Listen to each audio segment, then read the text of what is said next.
informasi yang kemudian melaporkan telah ditemukan bangkai, sementara ekor yang ditemukan masih kita lakukan pencarian di sekitar. Oke, lanjut. 115 derajat 37 menit. Benar.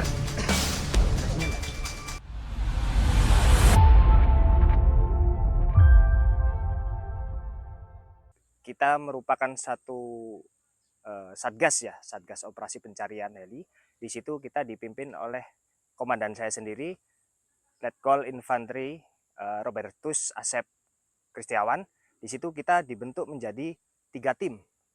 Jadi untuk tim 1 itu Matoni 1, 2 dan 3. Kebetulan kami jadi dan tim Matoni 3, komandan tim Matoni 3. Di dalam tim itu untuk TNI, jadi ada 3 unsur di situ. Sebenarnya kita semuanya itu terlibat, cuma kebetulan di tim kami dari TNI 6 orang, setelah itu dari warga 1 orang sebagai penunjuk jalan, terus ada relawan juga, relawannya ada ya Mapala, terus dari Banjarmasin itu gabungan itu 16, totalnya 23 sama saya. Jadi kami berdasarkan perintah ya, jadi dari komandan itu memerintahkan kami untuk bergerak dari KM 74. Jadi kemarin masing-masing pos, masing-masing tim itu berangkat sesuai petunjuk komandan dari titik yang sudah ditentukan. Kebetulan kami berangkat dari titik atau pos KM 74. Dari KM 74 baru kita diarahkan sama komandan ke titik los radar itu. Itu kita bergerak sebelah kanan dan menyusuri punggung gunung. Jadi jarak kita lebih jauh dari KM 74 ya, yang lain kan dari lebih dekat mungkin. Kita jadi memang diperintahkan menyusuri dari daerah situ. Untuk kendala banyak sih sebenarnya, tapi ya yang pertama itu cuaca pada saat itu hujan itu cukup hampir sepanjang perjalanan kita hujan. Itu kita naik ke punggung gunung sampai di titik itu medannya itu kebanyakan nanjak dengan sudut kemiringan tuh ada yang sampai 80 kemiringan ya, jadi sempat ada yang terpleset ya macam-macam lah itu. Ada yang medan-medan bebatuan, kebanyakan sih ini yang kita agak susah itu licin sama tanjakannya yang berbatu, jadi di situ resiko jatuh, walaupun ya ada yang jatuh kemarin. Kami start pukul 6.25 WITA sampai di titik radar flag yang lost radar itu kurang lebih pukul sekitar duhur, itu kurang lebih segitu. Jadi kita berarti berapa itu ya, sekitar 4,5 jaman lah ya, 4 atau 5 jaman. Sampai di titik situ kami melaporkan dulu sama komandan. 100 meter sebelum titik itu kami melaporkan sama komandan. Setelah kita melaporkan sama komandan, diperintahkan untuk menyisiri area tersebut. Kita periksa semuanya, terutama kita menuju titik dulu, titik di los ini ya, los radarnya itu. Di situ kita menuju ke situ, habis itu kita bagi sektor. Jadi ada yang ke bawah, ada yang ke atas, ada yang ke samping kanan, ada yang ke samping kiri. Radius kemarin kita periksa awalnya 50 meter. Setelah itu kita perluas lagi, coba kita tambah menjadi 100 meter. Itu awal 50 tidak ada, kita berusaha, siapa tahu ada sampai 100 meter, ternyata belum ketemu. Dan di situ membutuhkan waktu, soalnya medannya curam yang di situ, curam betul. Setelah tidak ketemu di situ, kita berusaha mengontak ke komandan, melaporkan bahwa di sini tidak kita temukan tanda-tanda seperti mungkin ranting yang patah atau pohon yang tumbang kena jatuhnya pesawat itu. Kita sampaikan seperti itu. Tapi kendala kita kemarin itu hati kita untuk komunikasi itu terkendala. Jadi kita jarak atau baterai itu medan kan juga di balik bukit kan agak susah itu. Balik bukit terus cuaca hujan mendung itu kan berpengaruh juga. Itu yang bikin kendala. Nah, di situ kami bingung karena kita harus melaporkan dan meminta petunjuk kita harus ke arah mana di situ. Setelah itu karena kita nggak bisa kontak ke sana, kita evaluasi dan menganalisa saja. menganalisa dari titik situ, kan dari data yang kita peroleh itu dari radar flagnya itu ketinggiannya di situ 2700 sekian feet. Sedangkan pada kenyataannya di situ itu titik itu cuma 700 feet. Jadi pesawat itu kaki-kaki, 700 kaki. Jadi pesawat itu jauh 2000 meter di atas gunung. Terus setelah itu kita perkirakan, kita cek lagi dari data yang dikirim di radar flag itu, kecepatannya itu di situ 118 knot. Jadi itu kenceng itu, mungkin setara dengan kurang lebih 200 km per jam. Kita berasumsi dalam kecepatan yang tinggi, walaupun itu mesinnya mati, ini kita berkemungkinan terjelek ya. Walaupun mesin itu mati kan nggak mungkin dalam kecepatan 200 langsung jatuh, kan nggak mungkin. Nah, kemungkinan kan akan lanjut ya, bablas ya. Menurun tapi dengan sudut yang lurus ya, lurus tapi turun ke bawah gitu. Jadi nggak logika ya Mas ya. Jadi kalau kenceng kan nggak mungkin langsung jatuh gitu ya.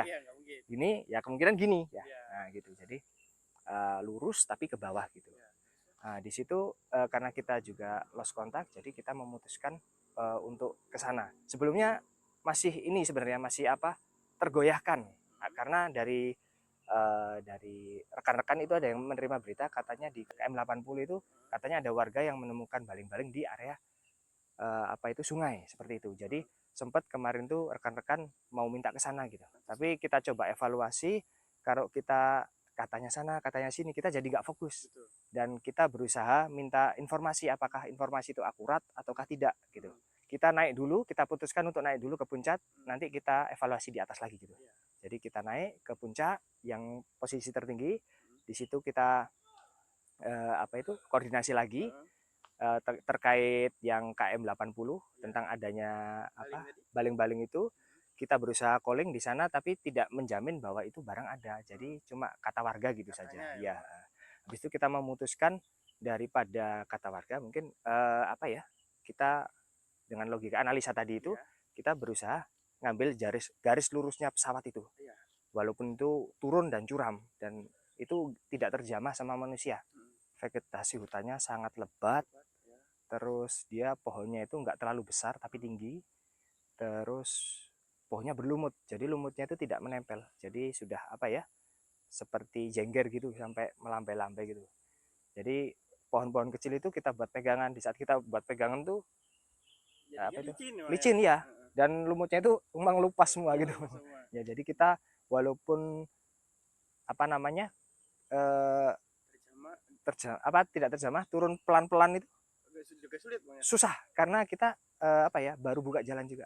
Jadi pohon-pohon yang ada itu kita parang sama warga tadi yang sebagai petunjuk jalan itu, diparang pelan-pelan, cari jalan yang lebih aman intinya, lebih aman karena tanamannya juga berduri. Jadi dipegang tuh ada kemarin yang megang ternyata pohon berduri, jadi kena juga itu. Ketinggian bukit kemarin sempat kita ukur, bukit tertingginya itu 900 sekian kaki, 909 kaki. Jadi kalau dibandingkan dengan data flag radarnya itu jauh di atas, karena flag radarnya 2007. Jadi di atas tadi itu kita memutus tidak mengambil arah KM 80 yang ke kiri, kita lurus lagi menuruni bukit yang curam itu. Lurus itu tujuannya kemana Bang? Kita nggak tahu. Kita nggak tahu. Jadi kita cuma dari kecepatan pesawat itu kan logikanya lurus gitu. Dasarnya cuma itu aja. Sampai mananya pun kita juga nggak tahu itu. Kita nggak tahu. Jadi kita turun pelan-pelan satu garis gitu, pelan-pelan ngikutin sampai pada tempatnya. Di situ ada yang teriak langsung, alhamdulillah ketemu. Jadi pertama yang ketemu itu ini ekornya, pecahan ekor itu. Ada yang teriak gitu, alhamdulillah ya, alhamdulillah. Semua yang belakang itu pada merapat, semua berkumpul di situ, di mana namanya, di titik ekor. Jadi pertama kali yang kita lihat itu ekornya betul. Setelah ketemu kita langsung cek koordinat. Setelah kita cek koordinat, nah di situ kita ambil jarak lurus ke koordinat awal yang hilang itu kurang lebihnya 400 meter. Kami ya semua pada senang berkumpul di situ semua, di mana namanya, di puing yang ekor itu, bagian ekor. Setelah itu saya kumpulkan semua, kumpulkan semua, terus di situ kita bagi. Alhamdulillah ini sudah ketemu. Sekarang kita melakukan pencarian penyisiran. Kita bagi sayap kanan, sayap kiri. Setelah itu kita turun pelan-pelan. Nah di situ korban dan bangkai helinya mulai ketemu di situ pelan-pelan sampai bawah. Jadi terpencar semuanya. Ya dua korban yang terpencar. Dua korban ya. Ya. Dari ekor tadi atau gimana bang? Dari ekor tuh kurang lebih turun tuh ada 100-an lah, 100 lebih ya, kurang lebih segitu. Jadi kondisinya hancur, puing-puingnya yang besar cuma ekor, yang lainnya sudah tidak tampak, sama bangkai awak helinya yang sudah terbakar. Nah di situ ada korbannya, tapi kita tidak menyentuh, kita cuma melihat saja sekilas yang ada di situ yang terlihat berapa. Gitu. Kita berusaha mengirimkan koordinat ke komandan. Kami tidak bisa mengirimkan koordinat ke komandan karena ada kendala jaringan tadi. Tetapi ada rekan yang punya Halong Tenggo bisa berkomunikasi sama rekannya yang lain yang ada di pos. Jadi bisa mengirimkan koordinat. Tetapi itu yang jadi pertimbangan saya, apakah nanti rekan-rekan itu naiknya bisa ke titik itu karena medannya terjal untuk membawa evakuasi. Hujan, betul hujan. Nah, di situ kami memutuskan untuk beberapa anggota turun untuk mencari jalan pendekat buat evakuasi, itu yang pertama. Yang kedua, kita menyampaikan ke komandan bahwa bangkai heli itu sudah ketemu gitu. Jam berapa itu bang tepatnya bang? Kurang lebih itu ketemu, kita terlihat ekor itu kurang lebih 14.20 sampai 25-an. 14.20 sampai 25 wita itu. Dan mayat yang terkeluar itu apakah dikumpulkan jadi satu bang atau didiamkan aja bang? Tidak, cuma kita kasih beberapa anggota. Jadi di mayat ini ada yang jaga satu atau beberapa orang, terus yang di mayat lainnya ada juga yang jaga. Tapi yang banyak itu yang bersama bangkai heli. Di situ ada 3 kemarin yang kita ketahui. Untuk lebih jelasnya kita belum kita bongkar itu. Jadi 3 bersama heli, sama 1 di atasnya heli, sama 1 di bawahnya heli dengan jarak yang cukup jauh. Jadi bangkai heli itu sudah terbakar hangus. Di situ ada korban sama ekor kurang lebihnya 100 lebih, 100 meter lebih, betul. Dengan sudut kemiringan, jadi yang di atas itu ekor, terus bangkai helinya di bawah itu. Di lereng gunung tuh lereng gunung berbatuan itu kebetulan pas di seperti aliran air, sumber gitu. Jadi yang di bawah itu, di bawahnya helipas itu, di situ bebatuan seperti sungai gitu. Aliran sungai gitu, betul bang. Seperti aliran sungai, ya? betul. Nah, jadi untuk tim kita bagi, jadi ada beberapa orang yang turun untuk nyari jalan yang terdekat dan termudah untuk nanti yang akan digunakan sama tim evakuasi ke atas. Karena kalau dia menggunakan rute kita itu susah banget, susah sekali itu. Nah di situ kita beberapa kemarin ada 5 orang yang turun, 5 orang beserta 1 warga, 6 orang turun itu untuk mencari jalan. Sudah ketemu jalan setapak, kita telusuri, terus ketemu jalan besar. Di situ kita ketemu sama warga, sama relawan juga. Jadi kita turun tadi, ada yang 1 lagi naik, itu saya perintahkan naik untuk nemenin relawan tadi naik. Jadi yang 1, yang dari beberapa tadi 1 naik lagi untuk menunjukkan jalan menuju TKP-nya itu. Kalau kita jalan terus sampai ke titik bertemu mobil masuk itu ya, di situ karena tadi sudah ada yang melapor ke rekan yang di pos, yang dari relawan tadi, jadi sudah ada di situ dari Basarnas, mobil Basarnas sudah di situ. Cuma dari timnya belum ada yang datang, maksudnya tim yang mau masuk. Tapi selang berapa menit kita sambil ngobrol, saya sambil istirahat ya, jadi itu datang timnya dan ikut naik juga, Setelah itu kami diantar menuju ke pos KM 80 ya, pos KM 80. Di situ kami melaporkan ke komandan. Kurang lebihnya itu kemarin kami bisa bertemu komandan tuh 6:30, sudah gelap itu.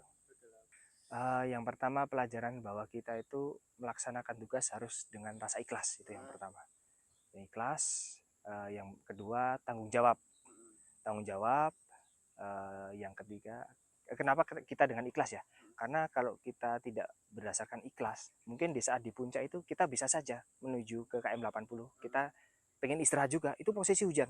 Ya hujan ya Bang. Ya, jadi kalau kita ke KM 80 kemarin, KM berapa ya? 81 atau 80 itu? Ya pokoknya KM 80 ya. Nah itu yang katanya warga ada baling-baling, di situ mungkin kita akan lebih nyaman. Karena kita akan ketemu kampung, kita bisa beristirahat. Posisi hujan, jadi di situ kita yang pertama ikhlas, kedua tanggung jawab ya, karena kami sudah dikasihkan amanah sama komandan, jadi kita laksanakan dengan sebaik-baiknya, dengan berorientasi kecepatan tadi, kita putuskan untuk turun. Gitu. Mantap Bang, luar biasa. Download Tribun X sekarang, menghadirkan lokal menjadi Indonesia.